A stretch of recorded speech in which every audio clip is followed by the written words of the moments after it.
हमने अपनी ही परंपराओं और संस्कृति को पिछड़ेपन की निशानी मान लिया, जबकि यही चीजें विदेशों में जाकर सुपर हिट हो गईं, विदेशों में जाकर ट्रेंड कर रही हैं। प्राचीन काल से भारत में योग जीवन का बहुत महत्वपूर्ण हिस्सा है, लेकिन भारतीयों ने इसे तब अपनाया जब योग योगा हो गया। अमेरिका में प्राणायाम की ट्रेनिंग के लिए लोग 1,82,000 रुपए तक दे रहे हैं और वहां पर योगा का बाजार लगभग 1,15,000 करोड़ रुपए तक पहुंच गया है। इसी तरह से भारत का हल्दी वाला दूध पश्चिमी देशों में पहुंचकर अब टर्मरिक लाटे बन गया है। इटालियन भाषा में लाटे का मतलब होता है दूध, यानी इसका मतलब भी वही है, हल्दी वाला दूध। तो हल्दी वाला दूध जब आपको यहां भारत में बताया जाएगा तो आप उसकी कद्र नहीं समझेंगे, लेकिन जब यह कहा जाएगा कि आप टर्मरिक लाटे पी लीजिए तो आप मुंह मांगा पैसा देकर उसे खरीदेंगे। और यह नाम भारत और पश्चिमी देशों के लोगों को बहुत फैशनेबल लगता है, लेकिन असली नाम यानी हल्दी वाला दूध किसी को पसंद नहीं आता। लेकिन जैसे ही यह फैशनेबल होकर टर्मरिक लाटे बनता है तो लोग इसकी मुंह मांगी कीमत देते हैं।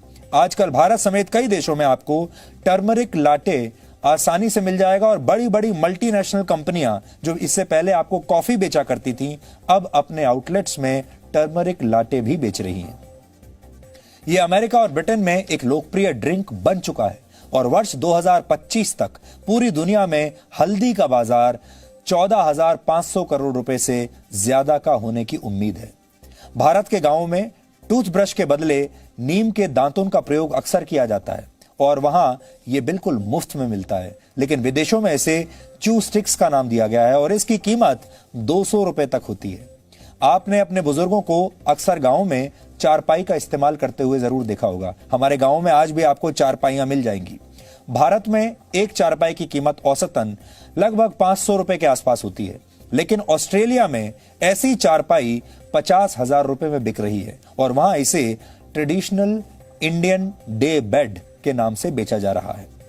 हमारे देश में गौमूत्र को लेकर बहुत सारे लोगों के मन में गलत धारणाएं हैं, लोग मजाक उड़ाते हैं।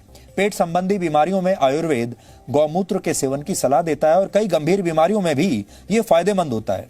और अब विदेशी कंपनियों ने इसी गौमूत्र के 7 पेटेंट्स हासिल कर लिए हैं। सिर्फ परंपराएं ही नहीं, पश्चिम में अब भारत की पूजा करने की पद्धति भी मशहूर होने लगी है। हमारे देश में पत्थरों की पूजा की जाती है, अब अमेरिका में इसकी नकल की गई है और वहां पर इसे ग्रैटिट्यूड रॉक का नाम दिया गया है।